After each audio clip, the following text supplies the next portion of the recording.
مسجد حرم میں عشاء کی نماز کے بعد تشریف فرما تھے.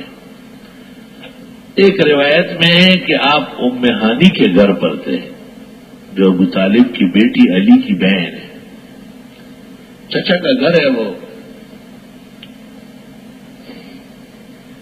اور آپ کی خدمت میں جبریل آیا اور آپ سے کہا کہ آج رات کو اللہ تعالیٰ نے آپ کو آسمانوں پر یاد کیا ہے, آپ کا سفر سماوات ہے آج.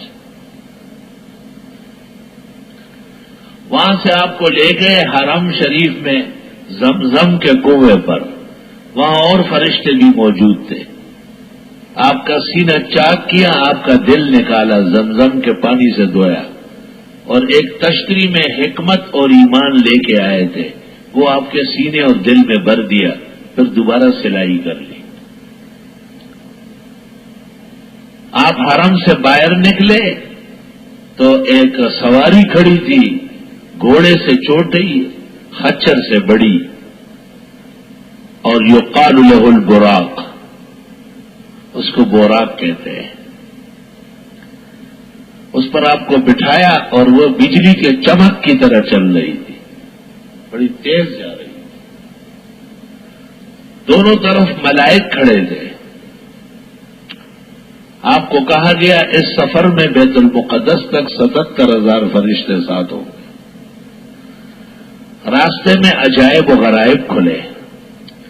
آپ نے سرخ ٹیلے کے پاس عند الکثیب الاحمر موسیٰ علیہ السلام کو قبر میں دیکھا کہ وہ کھڑے ہیں, نماز پڑھ رہے ہیں. صحیح مسلم جلد 2 فضائل موسیٰ. رأیت موسیٰ قائما یصلی فی قبری لیلۃ اسری بی.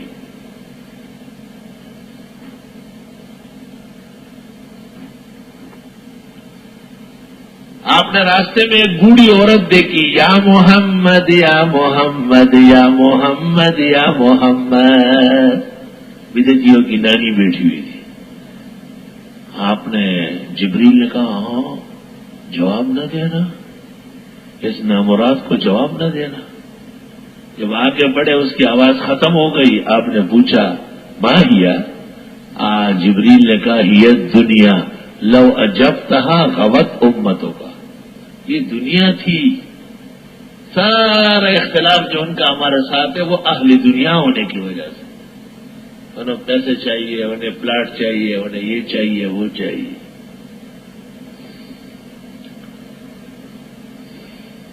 اگر آپ جواب دے دیتے پوری امت بہک جاتی.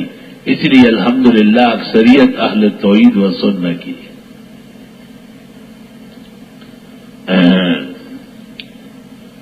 جب بیت المقدس پہنچے وہاں بہت رش معلوم ہو رہا تھا.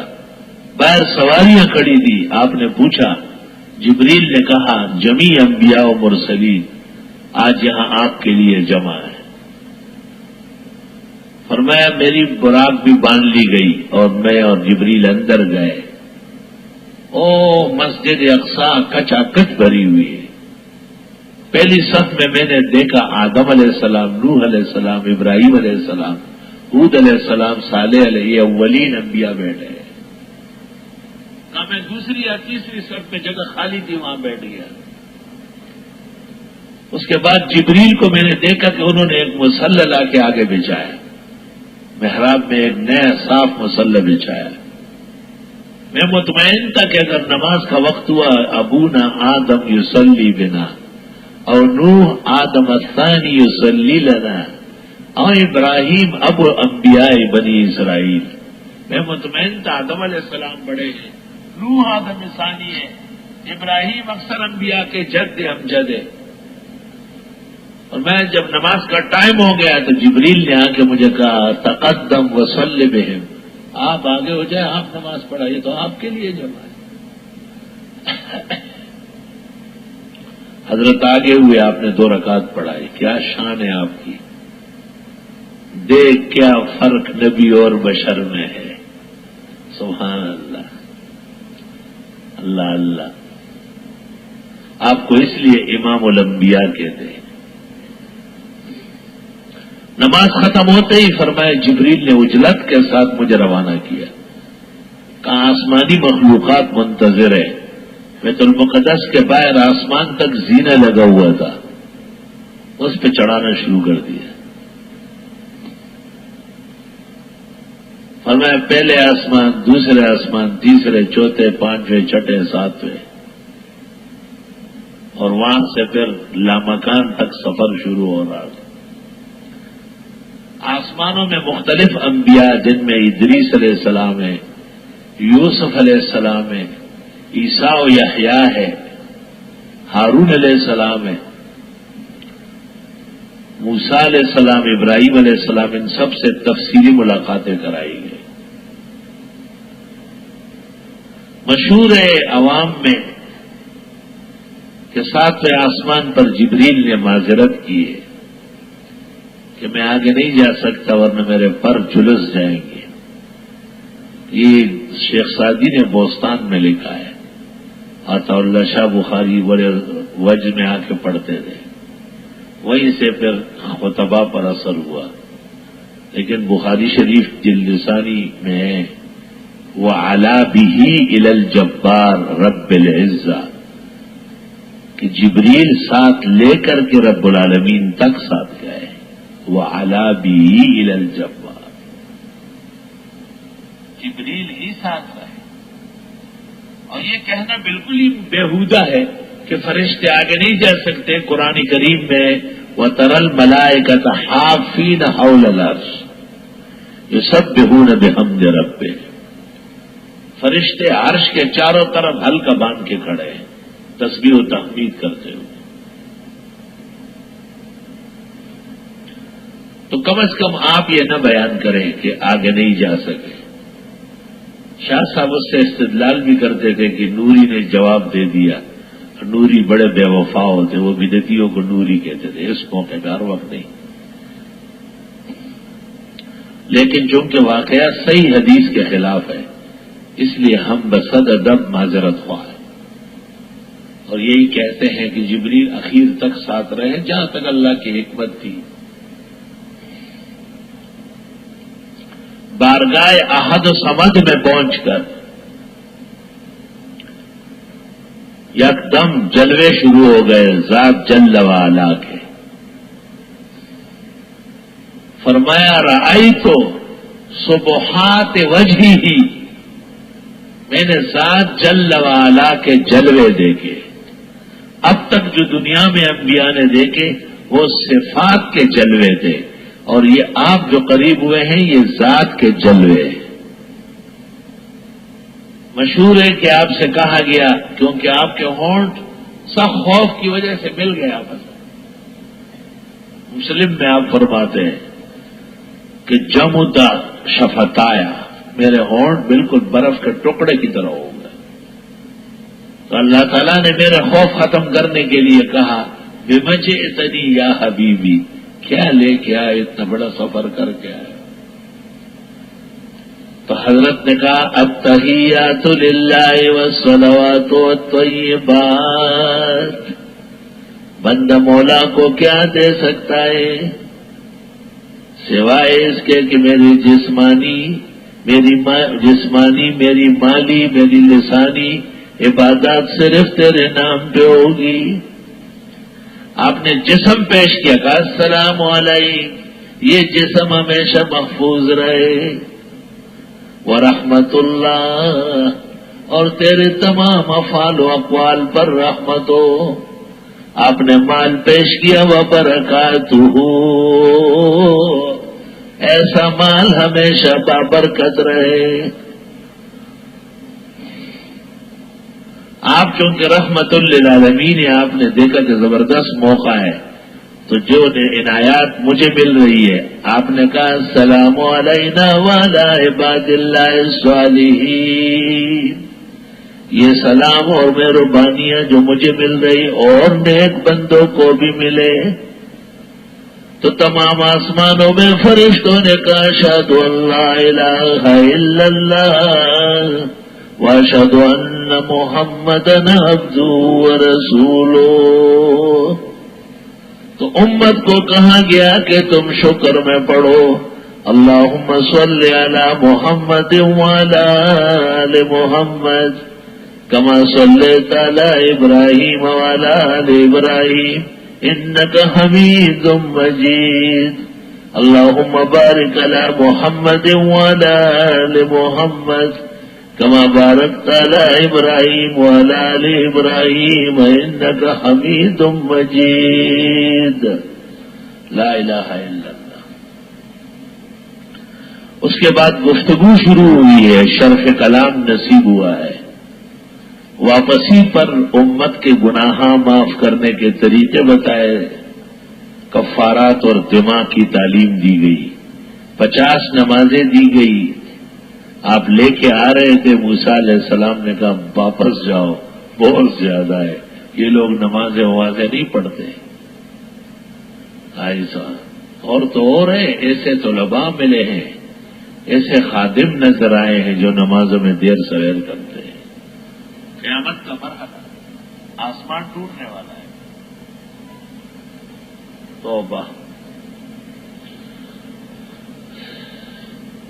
اللہ کا شکر ہے 99% مدارس میں خیر و برکت ہے اور صالحین طلباء ہے، باعمل ہے. 1%، 8% شیطان بھی ہوتا ہے. آتے جاتے آخر میں 5 رہ گئی. موسیٰ علیہ السلام نے کہا آپ بھی جائیے. بنی اسرائیل پر 2 نمازیں فرض تھی، فجر اور عصر نہیں پڑھتے تھے. حضرت نے کہا سألت وراجعت حتی استحییت، تو بس مجھے شرم آتی ہے. علماء کہتے اب تک کیوں نہیں آئی؟ کیونکہ اب اندیشہ تھا کہ 5 کٹ رہی ہے، بالکل ہی صفایا ہو جائے. اس زمانے کے بے نمازی اور بد نمازی بےایمان، وہ تو کہے گا کہ ختم ہی ہو جاتی. لیکن یاد رکھنا اسلام کا وجود جو ہے وہ نمازوں سے قائم تھا. یاد رکھنا. سلطان صلاح الدین جب بیت المقدس داخل ہوا، بڑے نظارے ہیں، اللہ نصیب کرے. لیکن جس وقت سلطان نماز میں کھڑے ہیں اور نماز پڑھ، وہ منظر سب پر غالب. ایک ہی صف میں کھڑے ہو گئے محمود و ایاز، نہ کوئی بند رہا نہ کوئی بند نواز. اللہ اللہ.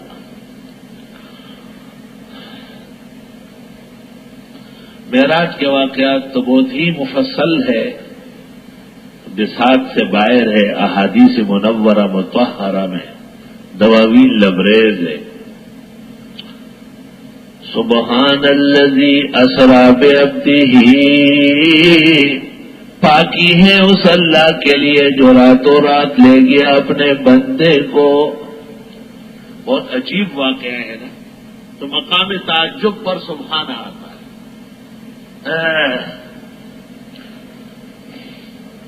اور پھر وہ بھی رات کا ایک حصہ، جب آپ جا رہے تھے آپ نے دروازے کی کنڈی کھولی اور وہ کڑنگ کڑنگ کرنے لگی، واپسی تک وہ ہل رہی تھی.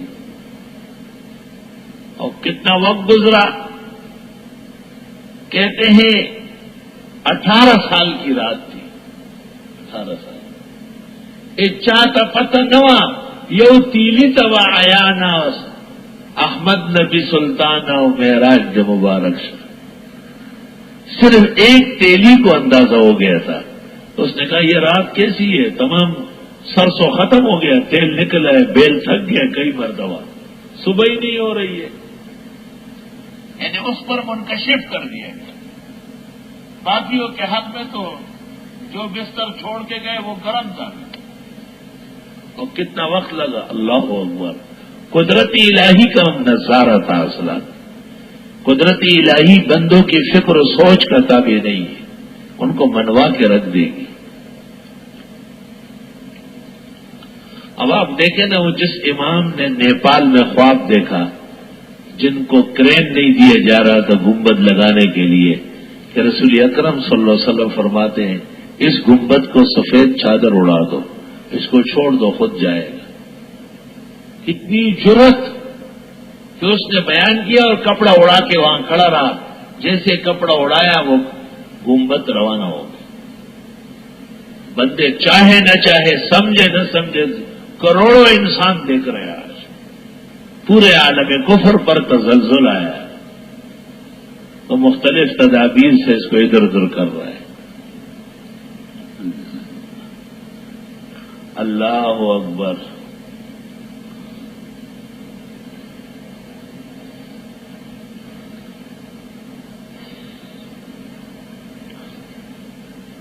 بعض لوگ حضرت عائشہ صدیقہ کا انکار نقل کرتے ہیں، لیکن وہ تو ابھی عقد میں آئی نہیں تھی، اس کے بعد نکاح ہوا ہے اور پھر بدر کے موقع پر رخصتی ہوئی ہے۔ یہ تو ہجرت سے 2 سال پہلے ہے۔ اور بی بی صاحبہ ایک اور معراج بیان کرتی ہے، اس کا انکار وہ کبھی بھی نہیں کرتی ہے۔ 30 صحابہ رسول سے معراج نبوی جسدی بیداری میں منقول ہے، نہ یہ روحانی سفر ہے اور نہ یہ خواب ہے۔ اس کو روحانی سفر کہنا یا خواب کہنا گمراہی اور ضلالت ہے۔ روحانی سفر پر سبحان کی کیا ضرورت، وہ تو ہر ایک انسان کر سکتا ہے۔ سبحان الذی اسری بعبدہ، پاکی ہے اس اللہ کے لیے جو راتوں رات لے گیا اپنے بندے کو۔ اپنے بندے کو غیبدان نہیں کہا، ہاں نور نہیں کہا، سب سے بڑا اعزاز آپ کا بندگی ہے۔ لیلاً، رات کے بھی ایک حصے میں، من المسجد الحرام، مسجد حرام سے، الی المسجد الاقصی، مسجد اقصی تک، الذی بارکنا حولا، وہ جو برکتیں دی ہم نے اس کے ارد گرد، لنریہ من آیاتنا، تاکہ دکھا دے اس کو اپنی نشانیاں۔